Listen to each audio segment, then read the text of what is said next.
네, 여러분 안녕하세요. 우리 드디어 국어 새로운 단원 7단원 독서 감상문을 써요 단원을 공부해 보도록 하겠습니다. 여러분, 독서 감상문이란 뭘까요? 일단 글이긴 글인데 어떤 글일까? 책을 읽고 나서 쓰는 글이죠. 여러분도 학교에서 독서록 같은 거 쓴 경험은 있을 거예요. 물론 꼭 글이어야만 하는 것은 아닙니다. 글뿐만 아니라 그림일 수도 있고요. 또 만화일 수도 있고 시화일 수도 있습니다. 자, 독서 감상문에서 중요한 거는 글을 얼마나 길게 멋지게 쓰는지가 아닌 나의 책을 읽고 난 후에 생각과 감정이 잘 드러나는지 요게 정말 중요합니다. 물론 똑같은 책을 읽고 좋았을 수도 있고 별로였을 수도 있고 무서웠을 수도 있고 그냥 그랬을 수도 있고 사람마다 생각과 느낌이 당연히 다르겠죠? 자, 그렇기 때문에 독서 감상문이라는 거는 자기 자신의 생각이 들어가야만 하고 다른 사람의 생각은 내 독서 감상문에 쓰지 않습니다. 우리가 다른 친구들은 어떻게 독서 감상문을 쓰는지에 대해서도 살펴보고 나도 나의 생각과 느낌을 독서 감상문으로 쓰는 경험을 해보도록 합시다. 217쪽을 보면 어떤 아이가 아낌없이 주는 나무라는 책을 읽고 쓴 독서 감상문의 내용이 보이네요. 한번 확대해 볼게요. 저는 아낌없이 주는 나무라는 책을 읽었습니다. 이 책을 읽고 진짜 행복이란 무엇인지 생각해 보았습니다. 이 책의 나무는 주인공에게 무엇을 해줄 때 무척이나 행복해 합니다. 이 책을 읽고 나서 저도 제가 좋아하는 사람들에게 기쁨을 주는 사람이 되고 싶다는 생각이 들었습니다. 와, 이 친구가 읽은 책의 제목은 뭐래요? 아낌없이 주는 나무. 자, 이 친구는 책을 읽고서 있는 그대로의 내용을 쓴 것이 아니라 어떻게 했어요? 자기가 어떤 생각을 하게 됐는지를 썼습니다. 사실 우리 친구들은 자기의 생각과 느낌을 표현하는 거를 약간 부끄러워해요. 그리고 내가 이런 말을 하면 틀린 거 아닐까라는 걱정을 하는데 독서 감상문에는 맞고 틀리고가 없어요.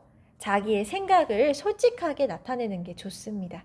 여러분도 용기를 갖고 자기의 생각을 자유롭게 쓰는 학생이 되기를 바랍니다. 우리 교과서 218쪽으로 넘어와 볼까요? 218쪽에 보면 자신이 재미있게 읽은 책을 떠올려 보라고 하는데요.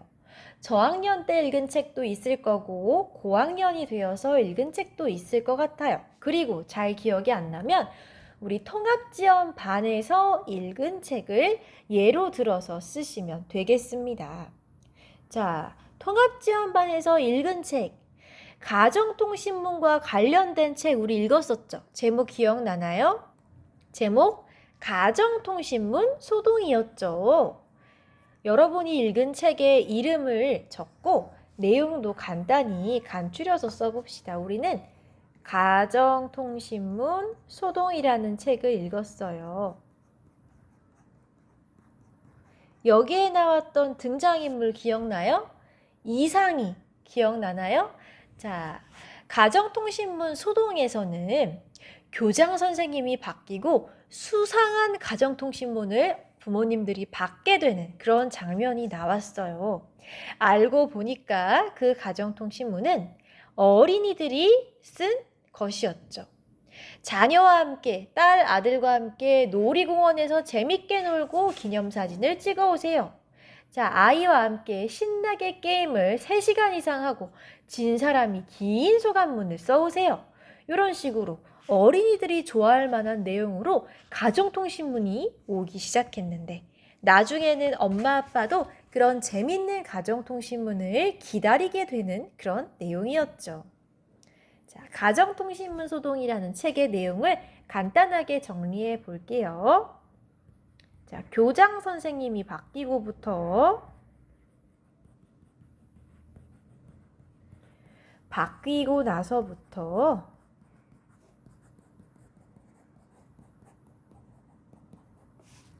수상하고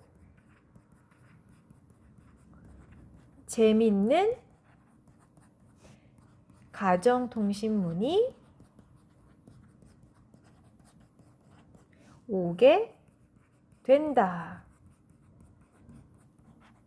알고 보니 그 가정통신문은 진짜 교장 선생님이 쓴 게 아니고 어린이들이 선생님이 쓴 것처럼 써서 집으로 보내는 것이었죠.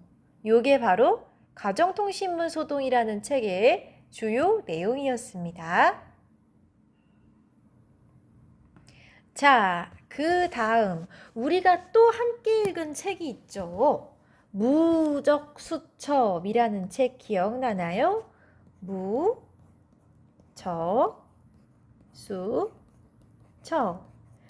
무적수첩은 IELTS 할 때 같이 읽었는데 주인공 이름 기억나요?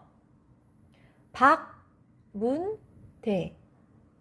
문대요. 문대가 아니라 문수였죠. 미안해요. 문수가 나오고 또 문수를 괴롭히는 방나무가 나왔죠. 문수랑 나무가 나왔는데 이 무적수첩이 왜 무적이었었나요? 수첩 안에 반 친구들의 비밀, 숨기고 싶은 비밀을 써놓고 이걸로 친구들을 막 협박하는 그런 나쁜 행동을 처음에는 나무가 했지만 나중에는 문수가 그거를 똑같이 따라하는 그런 내용이었죠. 어떤 수첩? 친구들의 비밀과 별명을 적은 수첩 때문에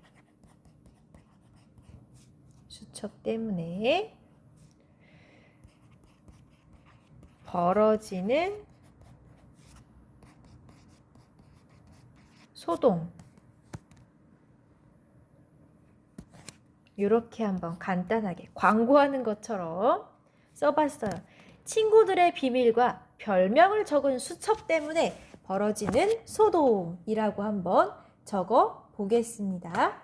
좋은 게 아니죠? 우리 이거 책 읽으면서 과연 나는 내 비밀을 숨겨주는 친구에게 어디까지 잘해줄 수 있는가?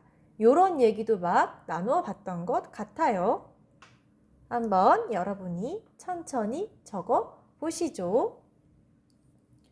약점 갖고 협박하는 친구 보고 우리 친구들이 쟤 정말 나빴다고 막 얘기를 했던 그런 기억이 나네요. 그러면서 내가 정말 숨기고 싶은 비밀들은 어떤 것이 있는지 이런 얘기도 막 같이 했었고 선생님은 야 그래 내 비밀 퍼뜨리던 말던 상관 안 해. 나는 내 비밀 퍼뜨리는 것보다 비밀로 친구들 괴롭히는 게 더 꼴보기 싫어 라는 이야기도 막 했던 기억이 나네요. 여기까지 됐나요? 자, 그러면은 여기까지 됐다면은 이제 다음 쪽으로 한번 넘어가 볼게요. 자, 다음 쪽 219쪽으로 가봅시다. 219쪽으로 갔더니 이번에는 내가 재미있게 읽은 책을 정해서 그것에 대한 생각이나 느낌을 정리해 보라고 합니다. 왜 이런 활동을 하라고 교과서에 되어 있을까요? 이 단원이 뭐에 대해 배우는 단원이었죠? 독서 감상문을 쓰는 것을 배우는 단원이기 때문입니다. 여러분, 독서 감상문은요, 책의 내용을 있는 그대로 감추려는 것이 아니라 내가 책을 읽고 어떤 점이 인상 깊었는지, 뭘 느꼈는지, 무슨 생각을 했는지를 쓰는 글입니다. 그렇기 때문에 내가 읽은 책의 내용을 감추리는 데에서 끝나지 않고 내가 그 책을 통해 뭘 느꼈는지 쓰는 게 굉장히 중요하답니다. 여러분이 읽은 책 또는 가정통신문 소동 또는 무적수첩 중에 더 기억에 남는 것은 무엇인가요? 더 기억에 남는 책의 제목을 한번 써보세요. 가정통신문 소동을 써도 되고 무적수첩을 써도 됩니다. 또는 다른 것을 써도 됩니다. 지금 한번 내가 읽은 책의 제목을 써보세요. 써봤나요? 그 내가 읽은 책의 제목을 썼다면 그거를 통해서 내가 느낀 생각이나 느낌을 한번 적어 보십시오. 요거는 선생님이 답을 알려줄 수가 없어요. 각자 내가 무슨 책을 읽고 뭘 느꼈는지 사람마다 생각이 다르기 때문에 선생님이 대신 써줄 수가 없거든요. 우리 친구들이 3번은 혼자 한번 해보도록 합니다. 3번은 영상 멈추고 한번 혼자 써보고요. 우리가 219쪽은 학교에 와서 다른 친구는 또 어떤 책이 재미있게 읽었다고 이야기하는지 들어보고 이야기 나눠보도록 합시다. 자, 선생님이 재미있게 읽은 책에 대한 이야기도 해야겠죠? 이 말풍선에 선생님의 이야기도 하나쯤 써주세요. 선생님이 재미있게 읽은 책은 어떤 책이 있냐면요. 선생님은 갈매기의 꿈이라는 책도 여기 나와 있는 책도 읽었지만 만화책도 사실은 좋아하고요. 또 그림책도 상당히 좋아합니다. 여기에 꼭 줄글로 된 책만 적지는 않아도 돼요. 선생님은 알사탕이라는 그림책이 좋았어요. 아탕이 아니라 알사탕. 알사탕에서 주인공이 아빠의 속마음을 알게 되는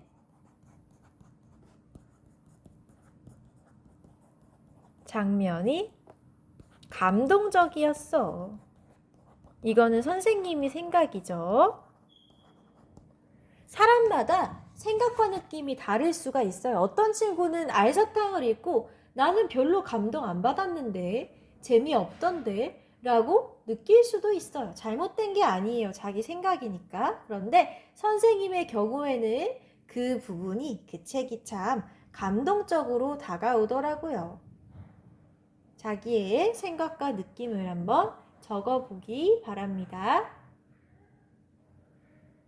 여기까지. 여러분의 생각과 느낌도 간직해서 학교에 가져오셔야 됩니다. 알겠죠?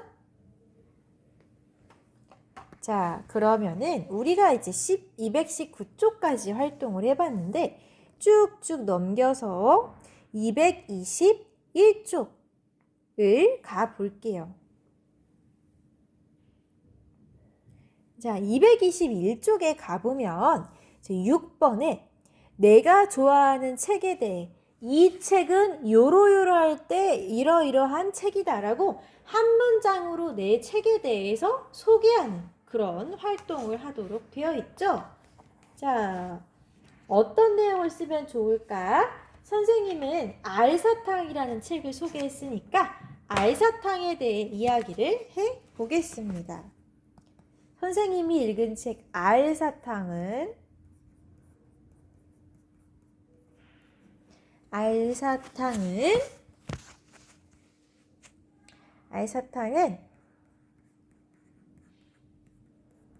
다른 사람의 마음이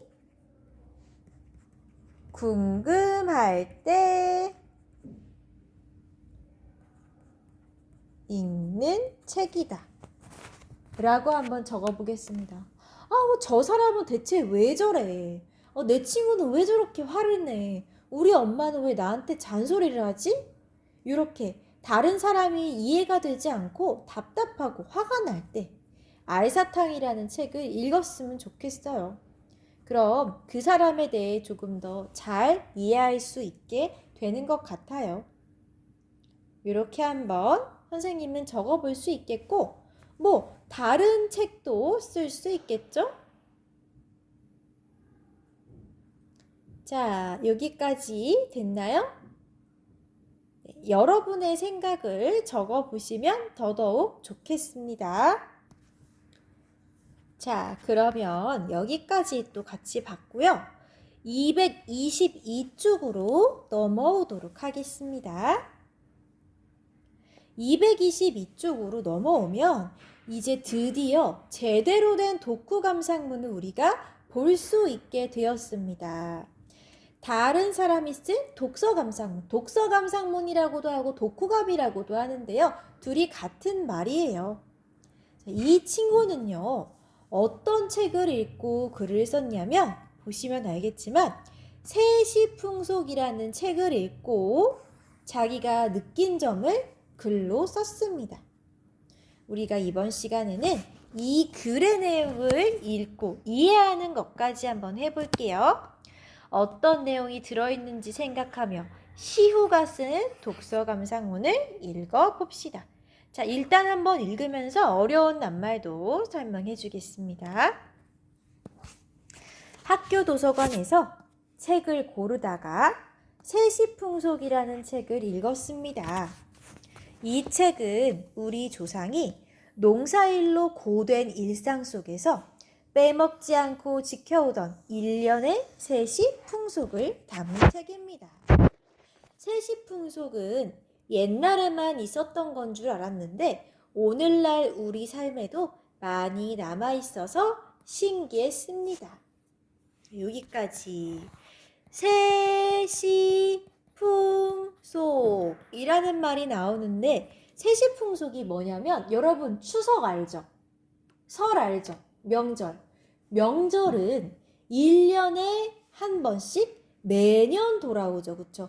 올해는 추석 있었으니까 내년에 없어. 이런 말 안 되죠. 올해는 설날 했으니까 내년에 설날 없애자. 이런 거 안 되죠. 추석과 설과 이런 명절은 매년 돌아옵니다. 이렇게 매년 반복되는 문화를 세시풍속이라고 하는데요. 보시면 추석은 항상 가을에 있었고 설날은 항상 겨울에 있었죠. 계절이랑 잘 맞아떨어지죠. 같은 계절이 오면 똑같은 일을 또 합니다. 이런 것을 세시풍속이라고 합니다. 매년 겨울이 되면 설이 오고 매년 가을이 되면 추석이 오고 매년 반복되는 것들을 우리가 세시풍속이라고 하는데요.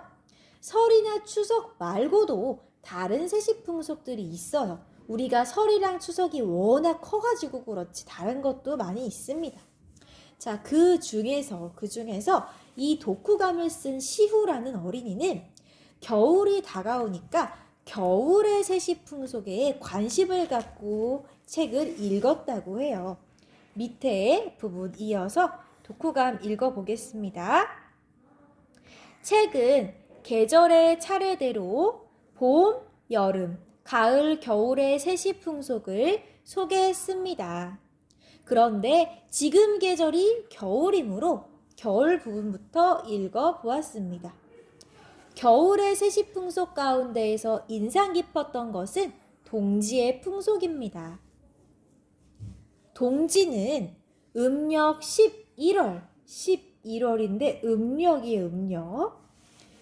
세시풍속으로 팥죽을 끓여 먹습니다. 얼마 전에 학교에서 팥죽이 나온 것이 떠올라 반가워서 읽었습니다. 동짓날이 그냥 팥죽 먹는 날인 줄만 알았는데 생각보다 재밌는 이야기가 얽혀 있었습니다.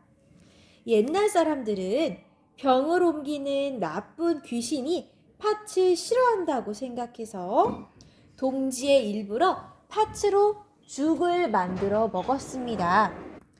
팥죽도 먹고 또 귀신이 들어오지 못하게 집 앞에 팥죽을 뿌리기도 했대요. 자, 여기에 나오죠. 동지에는 무엇을 먹었다고요? 팥죽. 급식에도 동지가 되면 팥죽이 나오는데 사실 여러분이 좋아하는 달고 짠 그런 맛이 아니라 친구들은 팥죽을 별로 안 먹고 싶어 할 수도 있어요.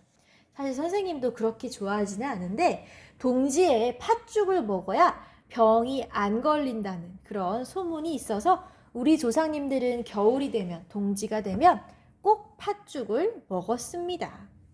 자, 여러분 참고로 말하자면 동지가 언제냐면 음력 11월이라고 하잖아요. 음력 11월. 이게 우리 달력, 우리는 양력이라는 달력을 쓰는데 우리 달력으로는 12월 22일에서 23일 정도입니다. 우리는 사실 12월 25일 크리스마스만 생각하지 동지는 생각 안 했죠. 근데 12월 22일에서 23일 이때가 동지라고 해서 우리나라에 굉장히 중요한 세시풍속이기도 하다는 거 기억해 두세요. 정말 12월 22일, 23일에 점심 급식으로 팥죽이 나오는지 지켜보겠습니다. 자, 어쨌든 팥죽을 왜 먹는다고? 맛있어서가 아니라 나쁜 귀신들이 팥을 싫어한다고 믿어가지고 팥죽도 먹고 집 앞에 뿌리고 해가지고 나쁜 귀신아 우리 집으로 들어오지 마라 라고 물리쳤던 것이죠. 자, 이어서 읽어볼게요. 이런 재미있는 이야기를 지닌 동지는 낮이 길어지기 시작하는 날로 사람들은 이때부터 태양의 기운이 다시 살아난다고 생각했답니다. 223쪽에 이어서 읽어볼게요. 동지가 그냥 밤이 가장 길고 낮이 가장 짧은 날이로만 생각했는데 우리 조상님들은 동지가 지나면 다시 태양의 기운이 살아나면서 낮이 길어지는 것이라고 그렇게 깊게 생각을 했다니 그 점이 인상 깊었습니다. 자, 그래서 나는 조상님들의 이런 생각을 엿보면서 와, 한 가지를 볼 때도 조상님들처럼 여러 가지 시각으로 바라볼 수 있구나라는 점을 깨달았대요. 세시풍속을 읽고 나니까 조상님들의 지혜를 더 잘 알 수 있었습니다. 봄에서 여름으로, 여름에서 가을로, 가을에서 겨울로, 겨울에서 다시 봄이 오기까지 계절의 변화 하나하나를 의미를 부여하고 그 계절에 맞춰서 서로 세시풍속을 즐기며 삶을 즐겁게 보내려고 하는 조상님들의 마음을 듬뿍 느꼈다고 합니다. 여기까지 세시풍속이라는 책을 읽고 시우가 쓴 독후감을 살펴봤습니다. 다음 시간에는요, 우리가 방금 읽은 이 글을 바탕으로 내용을 한 번 더 정리하고 우리 교과서에 있는 줄긋기 문제도 풀어보고 독서 감상문을 쓰는 과정에 대해서도 돌아보려고 합니다. 일단 이번 시간에는 요 세시풍속을 읽고 시우가 쓴 독서 감상문 자체의 내용을 기억하는 데 조금 더 집중해 보도록 하고요. 선생님의 영상은 끝이 나지만 여러분은 요 글 222쪽부터 223쪽까지의 글을 한 번 더 읽으면서 혹시 내가 잘 모르는 낱말이나 이해가 안 갔던 부분은 없는지 밑줄을 쳐오도록 하세요. 학교에 와서 이어서 공부 가르쳐 주도록 하겠습니다. 자, 지금까지 공부하느라 여러분 고생 많았고요. 다음 시간에도 힘을 내서 같이 공부하도록 해요.